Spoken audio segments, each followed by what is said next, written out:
السلام علیکم پیارے دوستو، بہت پہلے کی بات ہے، ملک فارس پر ایک بادشاہ حکومت کرتا تھا جو نیک شخص تھا۔ اس کا ایک شہزادہ بھی تھا، اس کی ملکہ کا انتقال ہو چکا تھا۔ ایک بار سخت گرمی کے موسم میں بادشاہ کچھ لوگوں کے ساتھ مل کر کے شکار کرنے جنگل میں گیا۔ اس نے سارا دن شکار کیا، پھر شام کو وہ قافلہ واپس ہونے لگا تو اس بادشاہ کی نظر ایک خوبصورت ہرن پر پڑی، تو بادشاہ نے فوراً ایک تیر چلایا، مگر وہ ہرن بچ گیا اور بھاگ گیا۔ بادشاہ پھر اس ہرن کے پیچھے پیچھے گھوڑا دوڑا دیا۔ بادشاہ نے اس دوران اس ہرن پر کئی تیر چلائی، مگر سب خالی گیا۔ ایسا کرتے کرتے وہ ہرن کہیں جھاڑیوں میں چھپ گیا۔ اب رات ہونے والی تھی، اس لیے بادشاہ نے جانا مناسب نہیں سمجھا اور اپنا گھوڑا واپس گھما لیا کہ اتنے میں خاموشی کو چیرتے ہوئے کسی کے رونے کی آواز آئی۔ یہ سن کر بادشاہ بہت حیران ہوا کہ اتنے گھنے جنگل میں کسی عورت کی رونے کی آواز آ رہی ہے۔ اتنے میں بادشاہ اپنے گھوڑے سے اترا اور آواز کے پیچھے پیچھے جانے لگا۔ تھوڑی دور جانے کے بعد بادشاہ نے دیکھا گھنے درخت کے بیچ میں ایک بہت پرانا کنواں ہے، جس کے منڈیر پر ایک نہایت ہی خوبصورت عورت بیٹھی رو رہی ہے۔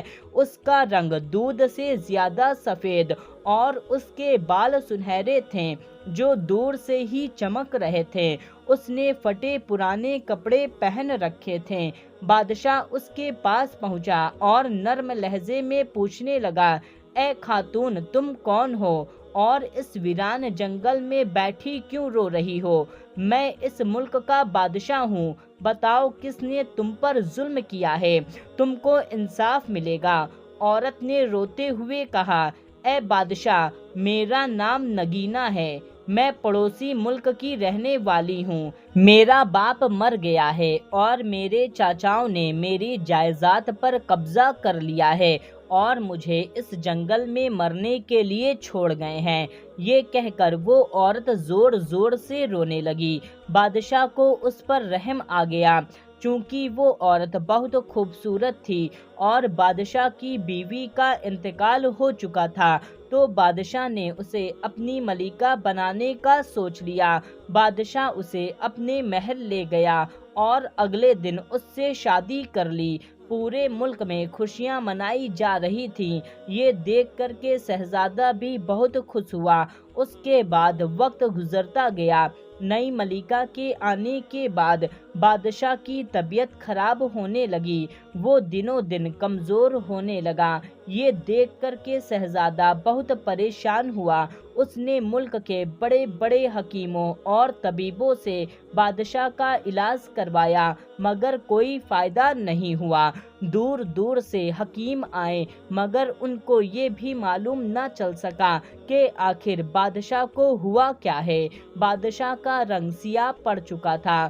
اس کے بعد شہزادے نے فیصلہ کیا کہ وہ ملک کے سب سے بڑے نجومی کے پاس جائے گا۔ پھر شہزادہ ایک بہت بڑے نجومی کے پاس جاتا ہے۔ نجومی شہر سے دور ایک پہاڑی میں رہا کرتا تھا۔ شہزادے نے نجومی کو ساری بات بتائی اور مرض کے بارے میں پوچھنے لگا۔ نجومی نے کچھ حساب لگایا اور کہنے لگا، اے شہزادے، بادشاہ کی بیماری کی وجہ وہ ملکہ ہے۔ یہ سن کر شہزادہ پوچھنے لگا، بابا وہ کیسے؟ تو نجومی نے کہا، میرا حساب بتا رہا ہے، وہ ملکہ اصل میں ایک انسان نہیں ہے، بلکہ وہ انسان کی شکل میں وہ ناگن ہے۔ جب کوئی سانپ 500 سال کی عمر کو پہنچ جاتا ہے اور اس 500 سال میں کسی انسان کی نظر اس پر نہیں پڑتی، تو پھر اس سانپ کو یہ طاقت مل جاتی ہے کہ وہ جب چاہے کسی بھی انسان یا جانور کا روپ لے سکتا ہے۔ ملکہ بھی ایک ایسی ہی ناگن ہے۔ اب وہ بادشاہ کے جسم میں تھوڑا تھوڑا زہر پہنچا رہی ہے۔ शहजादे ने कहा, बाबा उस नागिन को बादशाह से क्या दुश्मनी है। नजूमी ने फिर कुछ हिसाब लगाया और कहा, आज से 10 साल पहले बादशाह ने जंगल में 2 नाग को मार दिया था जो उसका बाप और भाई थे। बस उसी का ये नागिन बदला ले रही है। अगर ये नागिन चाहे तो बादशाह को एक बार में मार सकती है, मगर ये थोड़ा थोड़ा जहर बादशाह के जिस्म में डाल करके बादशाह को तड़पा तड़पा करके मारना चाहती है। शहजादे ने जब ये सुना तो गुस्से से लाल हो गया और कहने लगा, अभी मैं जा करके उस नागिन के टुकड़े टुकड़े कर देता हूँ। ये सुनकर नजूमी बाबा ने कहा, नहीं शहजादे, उसको मारना इतना आसान नहीं है। वो बहुत ताकतवर नागिन है। अगर तुम्हारा वार खाली गया तो फिर तुम उसके वार से नहीं बच पाओगे। शहजादे ने कहा, तो फिर मुझे क्या करना चाहिए? नजूमी ने कहा, शहजादे, अगर आप नागिन को सिर्फ उसी वक्त में मार सकते हैं जब वो अपने असल रूप में हो, जब वो नागिन के रूप में हो, और आपका तीर सीधा उसके फन में लगना चाहिए, तभी वो मर सकती है। ये सुनकर के शहजादे ने कहा, मैं उसे इंसान से नागिन बनाने पर कैसे मजबूर करूँगा? नजूमी बाबा ने कहा, इसका हल मेरे पास है। मैं तुमको एक दवाई की पुड़िया देता हूँ। आज रात खाना खाने के वक्त में चुपके से उसके पानी में इस दवाई को मिला करके पिला देना और उसके कमरे में मौजूद सुराही को हटा देना और कमरे में एक ताला लगा देना। इस दवाई के असर से मलिका को आधी रात को जोर की प्यास लगेगी। फिर उसके बाद जो होगा अपनी आंखों से आप देख लेना। फिर शहजादा दवाई ले करके अपने महल में आ गया। फिर रात का वक्त हुआ। शहजादे ने बड़ी होशियारी से मलिका के पानी में वो दवाई मिला दी और मलिका ने उस पानी को पी लिया। फिर शहजादे ने मलिका के कमरे की सुराही का पानी खाली कर दिया और बगल वाले कमरे में छुप गया। जब मलिका कमरे में आई तो शहजादे ने चुपके से कमरे के बाहर ताला लगा दिया और एक तीर कमान ले करके रोशनदान के पास बैठ गया। आधी रात को मलिका को जोरदार प्यास लगी तो सुराही के पास गई तो सुराही खाली थी। दरवाजे की तरफ बढ़ी तो दरवाजा बंद था।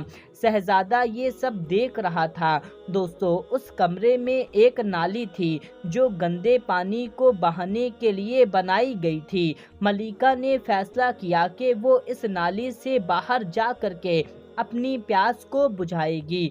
फिर मलिका ने बादशाह की तरफ देखा तो वो सो रहा था। तो मलिका ने एक फनकार लगाई और देखते ही देखते वो नागिन बन गई। वो बल खाते हुए नाली के रास्ते बाहर निकल गई। शहजादे को इतना वक्त ही नहीं मिल सका कि वो तीर चला सके। फिर वो नागिन के पीछे पीछे गया। शहजादे ने देखा कि नागिन एक तालाब में पानी पी रही है। पानी पीने के बाद वो तालाब के पास लहराने लगी और दूसरी तरफ चली गई। वो महल की तरफ नहीं जा रही थी, बल्कि वो दूसरी तरफ जा रही थी। शहजादा उसके पीछे पीछे हो गया। चलते चलते मलिका एक गार के पास पहुंच गई। गार के पास जा करके एक जोर का फनकार लगाई। उसके जवाब में दूसरे सांप ने एक जोरदार फनकार लगाई। फिर एक बड़ा सा सांप उस गार से बाहर निकल आया। फिर वो नाग और नागिन एक साथ नाचने लगे और नाचते नाचते वो एक दूसरे से लिपट गए। ये देख करके वो शहजादा बहुत हैरान हुआ और एक पेड़ पर चढ़ गया। फिर वो नाग गार में चला गया और ये नागिन महल की तरफ चल दी और शहजादे के लिए यही सही वक्त था। शहजादे ने अल्लाह का नाम ले करके एक तीर चलाई जो नागिन के फन पर लग गई और नागिन तड़पने लगी। तड़पते तड़पते वो इंसानी रूप में आने लगी। आधा जिस्म ही इंसान बन पाया था तभी उसकी जान निकल गई। उसकी आवाज को सुन करके वही नाग गार से बाहर आया। जब वो नाग गार से बाहर आया तो उसके मुंह से आग के शोले निकल रहे थे। ये सब देख करके शहजादा बहुत ज्यादा घबरा गया और उस नाग पर एक तीर चला दी। उस तीर से नाग के दाहिनी आंख में वो तीर जा लगी। फिर शहजादे ने दूसरी तीर चलाई तो नाग के बाईं आंख पर लग गई। अब नाग अंधा हो गया, उसे कुछ भी दिखाई नहीं दे रहा था। तो शहजादा बार बार उस नाग पर तीर चला रहा था, जिससे वो नाग भी वहीं पर मर गया। फिर शहजादा पेड़ से नीचे उतरा और अपना खंजर निकाल करके उस नाग के सर को फाड़ करके उसमें से पत्थर निकाल लिया, जिसे अपने जेब में रख लिया और उस नागिन मलिका को अपने कंधे पर लाद करके महल ले गया। ये देख करके महल के तमाम लोग बहुत ज्यादा हैरान हो गए और घबरा गए। फिर बादशाह ने जब ये मंजर देखा तो बादशाह भी बहुत हैरान रह गया कि मेरी मलिका तो एक नागिन निकली। फिर शहजादे ने सारा माजरा बताया और बादशाह के बीमार होने का पूरा वाकया पूरे महल के लोगों को बता दिया। ये सुन करके सभी लोग बहुत हैरान हो गए। फिर शहजादे ने अपने जेब से उस पत्थर को निकाला और बादशाह के होंठों पर लगा दिया, जिससे बादशाह के जिस्म में उस नागिन का जितना भी जहर था, सारा का सारा जहर इस पत्थर में आ गया और बादशाह एकदम ठीक हो गया। फिर बादशाह ने अपने शहजादे को गले से लगा लिया और खूब रोने लगा। उसकी इस बहादुरी को देखते हुए बादशाह ने उसे सारी सल्तनत सौंप दी और अपने दर पर उसको बादशाह बना दिया। तो दोस्तों, ये कहानी आपको कैसी लगी कमेंट करके हमें ज़रूर बताएं और पसंद आई है तो एक लाइक ज़रूर करें और इस वीडियो को ज़्यादा से ज़्यादा लोगों तक शेयर कर दीजिए। मिलते हैं तब तक के लिए, अल्लाह हाफिज़।